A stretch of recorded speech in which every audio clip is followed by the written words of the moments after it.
De volta para o Egito.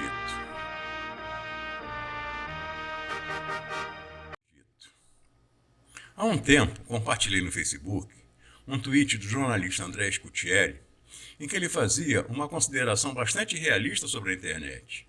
Dizia ele: a internet é um retorno ao Antigo Egito. Delineador estranho, obsessão com gatos, adoração a políticos como deuses e comunicação por desenhos.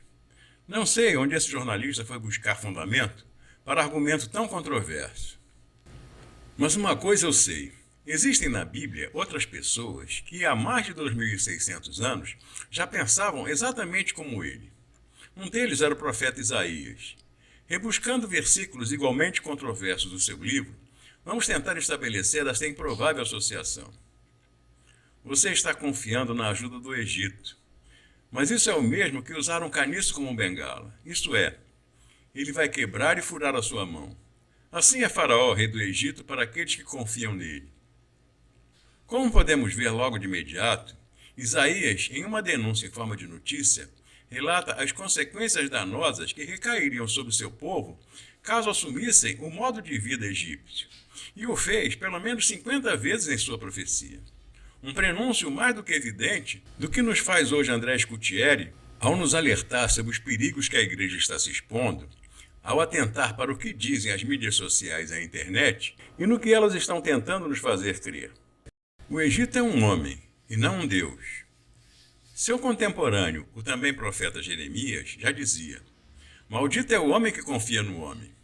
Se traçarmos um paralelo entre essas duas profecias e as confrontarmos com as postagens nas mídias que elevam figuras humanas de atitude questionáveis à categoria de semideuses, ignorando por completo tanto a sua trajetória para chegar ao poder quanto ao seu passado recente, assim como seus comportamentos intempestivos, constataremos duas coisas. Primeiramente, o quanto essas profecias bíblicas são atuais. E segundo, o quanto estamos errados nas nossas expectativas com relação ao futuro. Para muitos cristãos, e aqui incluo pastores, padres e líderes religiosos, não foi o bastante apenas terem votado em um candidato, ou mesmo terem se empenhado em fazer do púlpito de suas igrejas campanha para eles. Emitiram cheques em branco e os entregaram juntamente com suas almas a esses tais políticos que se julgam, ou que são considerados por tais, como autênticos messias salvadores da pátria. Uma classe política que em nada se assemelha aos verdadeiros heróis exaltados por todo mundo em todos os tempos. Esses não tão pequenos grupos decidiram por conta própria entronizar mortais, assim como se fazia no Antigo Egito. Entronizaram homens e mulheres que desesperadamente chamam para si a glória que é devida somente a Deus. Glória essa que, sabemos, não durará mais do que um curto espaço de tempo. E quando ficarem velhos, eu serei o mesmo Deus. Cuidarei de vocês quando tiverem cabelos brancos. Eu os criei e os carregarei. Eu os ajudarei e salvarei. Leio com enorme pesar quando pessoas postam que consideram um animal como membro da família. Quando dizem que dormem com eles na mesma cama, nem vou comentar. Porém, leio com mais pesar ainda quando postam a sandice de dizer que perder um pet é como perder um filho. Loucos e loucas, não fazem a menor ideia do que estão dizendo. Perguntem a uma mãe ou um pai o que é o martírio da espera que se estende por toda a madrugada, na expectativa de que seu filho entre pela porta, mesmo sabendo que ele está morto. Pergunte sobre o vazio que não pode ser preenchido por absolutamente nada, nem mesmo pela chegada de outro filho. Entenda-me que essa dor, na composição Pedaço de Mim de Chico Buarque, quando ele diz: ó pedaço de mim, ó metade arrancada de mim, leva o vulto teu, que a saudade é o revés de um parto. A saudade é arrumar o quarto do filho que já morreu.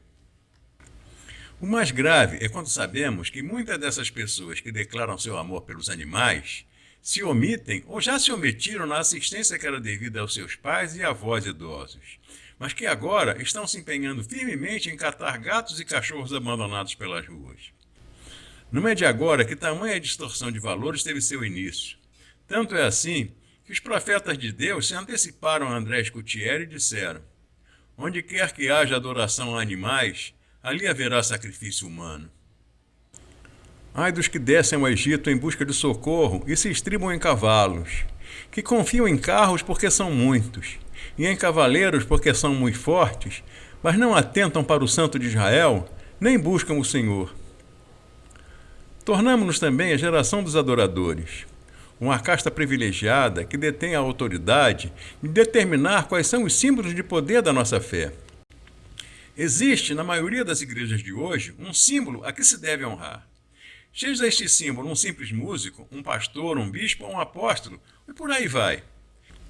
Em momento algum depois da Reforma, o protestantismo foi tão dependente de símbolos de poder, quer sejam pessoas ou objetos materiais, para testemunhar a sua fé como hoje. Que pais, menorais, chofares, estrelas de Davi, templos de Salomão, Arca da Aliança e outros adereços deveriam ter ficado onde Jesus os deixou, sepultados na cruz. Mas não é assim. Por meio de uma descabida onda judaizante, eles voltaram a ser imprescindíveis em nossos cultos. A comunicação do Evangelho, que há muito deixou de ser pela pregação da palavra, agora se faz por osmose, confiado tão somente na unção ou na cobertura espiritual de um ser que elevaram a categoria de divindade. Pessoas que podem ser categorizadas segundo a unção que supostamente receberam.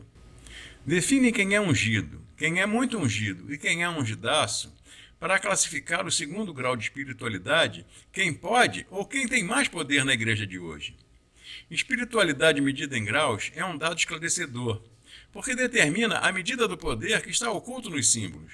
Buscam o poder que os pagãos outrora buscavam nos símbolos das suas antigas religiões de mistério. Tudo isso torna a fé restrita ao imediato, ao que pode ser visto e ao que pode ser tocado. Essa é a tônica do evangelho atual. De volta para o Egito, para o lugar onde a fé estava depositada na grandiosidade dos tempos, ou na sombra protetora de uma pessoa que sequer podia curar a si mesmo da sua loucura. Muitos dos que alardeiam curas de diversos males usam óculos e recorrem a hospitais de renome quando adoecem. Estamos de volta para os tempos de Faraó, onde tudo é visível e palpável, desde as panelas de carne até o mundo dos mortos.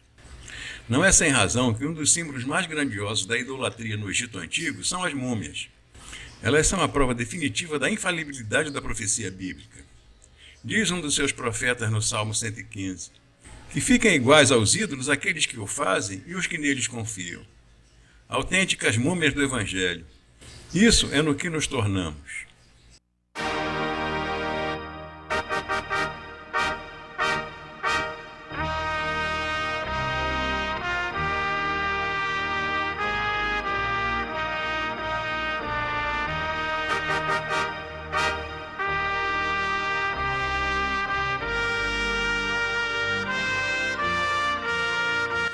Este vídeo é uma iniciativa de 3 pessoas não remuneradas e sem vínculos com qualquer entidade civil ou religiosa. O like de vocês, o comentário, a inscrição no canal e a divulgação nas mídias é tudo o que almeja lucrar com esse trabalho. Obrigado por nos assistir até aqui.